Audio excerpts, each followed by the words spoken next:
Chapter 4, From Singur to Sanand. Atul K. Vaidya had come to take one last look at a dream he knew would soon go sour, and he was reduced to tears.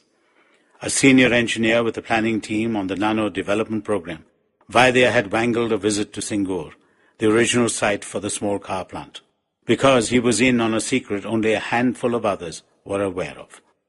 The Tata Motors may have to close down its soon-to-be-completed Nano facility and move out of volatile West Bengal. Now here he was on a searingly hot September day in 2008, a week before the closure would be announced to a disbelieving world in a giant industrial shed with thousands of tons of idle machinery, and he could not help but cry. We had started from scratch with the plant. We had put in so many months of hard work, he says. The investment, the manpower, the enthusiasm, the effort, all wasted. It was too much to take. Accompanying Vaidya on this farewell tour of remembrance was a security official and his planning team colleague, Jagdish Raja, neither of whom had any inkling of what was to come a few days hence. Jagdish was baffled. He kept asking me what was wrong, why I was getting emotional. I couldn't tell him what I knew. This week you are rearing and ready to manufacture a path-breaking product. The next week you begin to pack up and leave. It was so painful.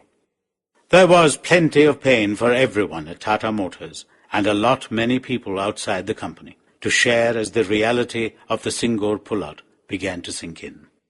This was not how it was meant to be. The decision to choose the site, prompted by Chairman Ratan Tata, had been made after various options had been considered, a few of them in West Bengal itself.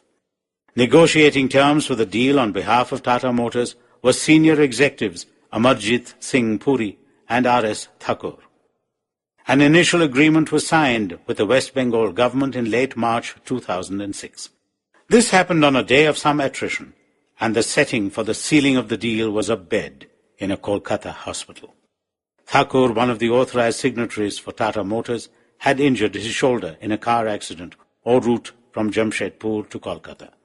Puri, the other authorized signatory, was being pursued by the West Bengal media, a bunch whose persistence while chasing a story is, as Tata Motors officials would discover in the coming days, on par with Hollywood paparazzi.